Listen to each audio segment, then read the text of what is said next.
Isa na siguro ito sa pinakamasayang nangyari dito sa Kingdom of Saudi Arabia. Para sa mga kababayan nating mga OFW, lalong-lalo na dito sa Riyadh. Ito ang kauna-unahang nangyari na maraming mga kababayan makikita mo dito na nagsasaya. At pagpasok nga namin dito sa Suwaidi Park na ito, grabe ang pila bago ka makapasok dito. Sa mga hindi nakakaalam, November 6 hanggang November 11, Filipino Week dito sa Kingdom of Saudi Arabia, dito sa Riyadh. Dahil Riyadh season na nga. Sa pagpila mo dito sa Suwaidi Park, grabe din yung pagtitiis mo sa pagpila dahil sa mga amoy. At dahil ang tagal namin nagpila, parang iihino ako, dumiretso agad kami sa CR. At pagpasok naman namin dito sa Suwaidi Park, grabe.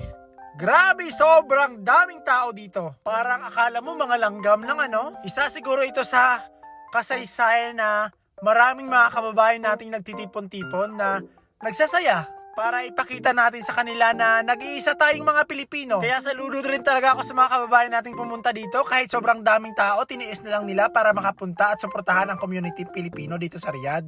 At shoutout sa mga kababayan nating pumunta dito sa Suwaidi Park na ito. Ngayong gabi kasi meron dito isang artista, si Bituin, isa sa magaling na singer sa Pilipinas. Kahit nakikita mo walang upuan, grabe yung mga kababayan natin. Grabe ang suporta at pagkakaisa ng mga kababayan natin.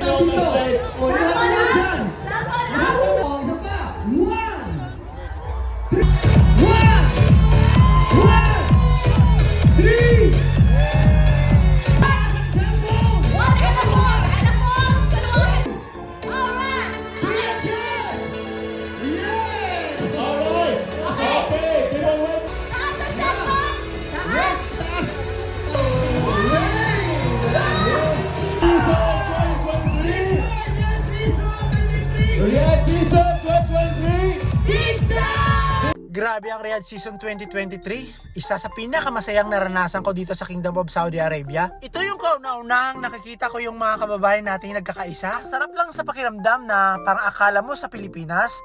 Kasi halos makikita mo mga kababayan natin. Gusto sana namin magkape. Kaso grabe din naman ang pila dito sa Dunkin Donuts na ito. Ayoko ng 20 minutes, 30 minutes. Grabe, wag na lang. Kahit sa ang view, grabe. Ibang lahi. Nakikisaya rin sila sa Pilipino. Siguro namangha sila no, na ang mga Pilipino nagkakaisa. Sobrang dami talaga mga Pilipino dito makikita mo. Ang hirap talaga malimutan.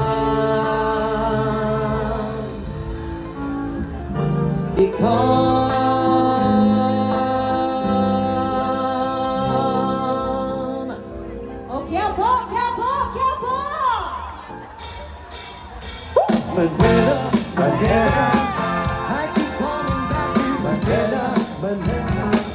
Simply no place para mga babae mong nagkagan.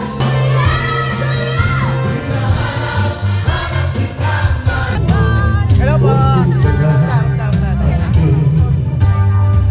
Sabay pa ba tao? Kaya tingin ako, pero di nila alam na Diyos ang nalaro. Ikaw ako, buong aking loob, para di makasubuko.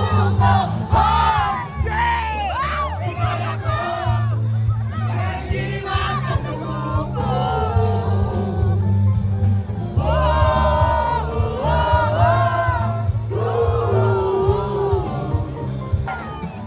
Ikaw ako, buong aking loob, para di makasubuko. Ikaw ako, para di makasubuko.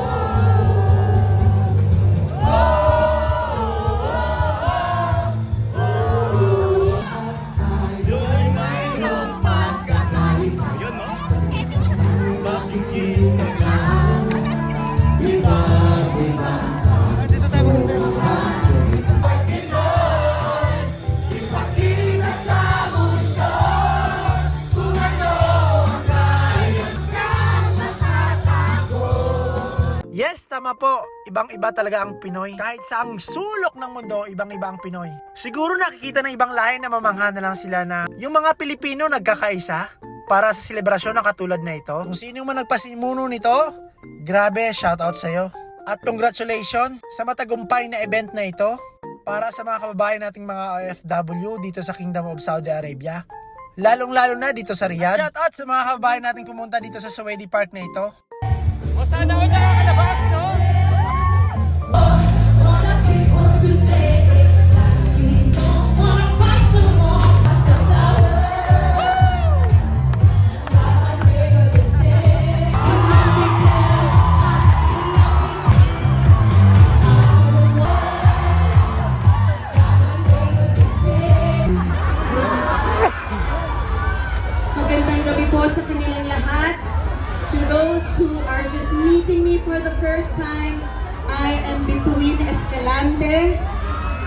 pong salamat sa ating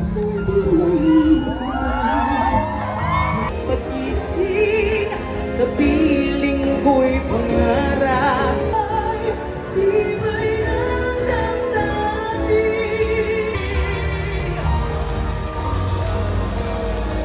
may kapwa tita, giving me hearts.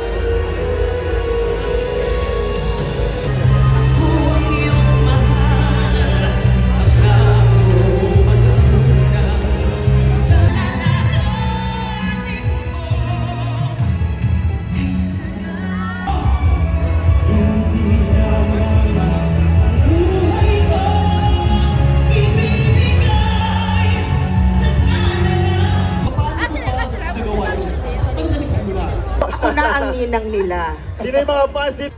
Talaga naman nagdingning siya na nagdingning hanggang sa tumayog ang kanyang pag-islap. Hanggang sa siya na ang tinitingnan na natin between Escalante, but very humble until now. Yan. Okay. Na mga hasing scooty. Pwede bang presente po na sa Arabic yung ating mga... Sapagkat itong balon ay mainam na.